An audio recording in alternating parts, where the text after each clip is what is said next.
Une des particularités des êtres vivants est qu'ils sont capables de maintenir un ordre interne dans un univers qui tend toujours à un plus grand désordre.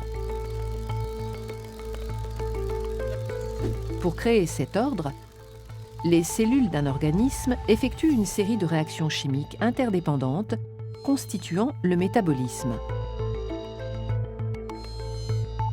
Plusieurs millions de réactions de synthèse et de dégradation se déroulent chaque seconde. La plupart de ces réactions ne sont pas spontanées car énergétiquement défavorables. Elles ne sont possibles que grâce à l'énergie chimique contenue dans la molécule appelée adénosine triphosphate ou ATP.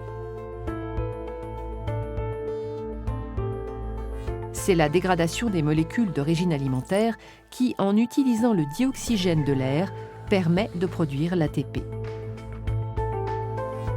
Elle est immédiatement utilisée sans être stockée, fournissant l'énergie nécessaire aux réactions énergétiquement défavorables.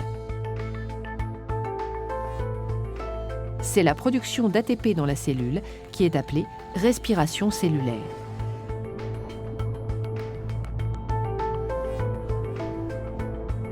Comment les molécules alimentaires, principalement le glucose et le dioxygène, sont-ils transformés au cours de la respiration cellulaire pour produire l'ATP? Le glucose et le dioxygène doivent d'abord parvenir jusqu'aux cellules. Les molécules alimentaires sont digérées, transformées en nutriments, puis absorbées au niveau de l'intestin grêle.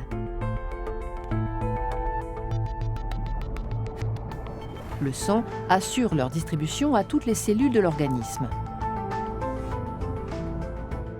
Le dioxygène est aussi acheminé par le sang jusque dans les cellules, depuis l'air inspiré qui passe dans la trachée, les bronches, les bronchioles et les alvéoles pulmonaires.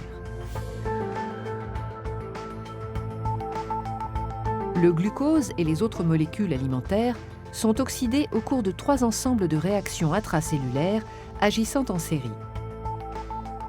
La glycolyse, le cycle de Krebs, la chaîne respiratoire. Ces 3 réactions se déroulent dans des compartiments cellulaires différents. La glycolyse se produit dans le hyaloplasme. Le glucose, molécule à 6 carbones, est scindé en 2 molécules à 3 carbones, appelées pyruvates. 2 molécules d'ATP et 2 molécules de composés réduits sont aussi créées.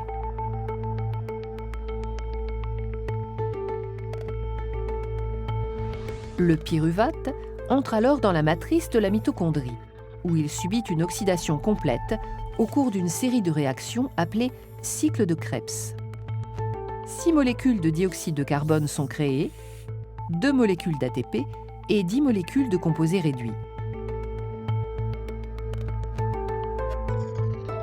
Les composés réduits cèdent leurs électrons à une série de protéines membranaires, localisées dans la membrane mitochondriale interne, dont l'ensemble forme la chaîne respiratoire.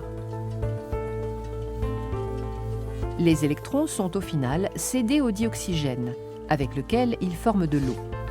Sans dioxygène, la chaîne est paralysée et les composés réduits ne peuvent plus céder leurs électrons. Le transfert d'électrons s'accompagne d'un transfert de protons dans la matrice de la mitochondrie, à l'origine du fonctionnement de l'ATP synthase. Il se forme ainsi 32 molécules d'ATP par molécule de glucose. Au final, le rendement énergétique de la respiration aérobie théorique chez les eucaryotes est donc de 36 molécules d'ATP par molécule de glucose oxydée.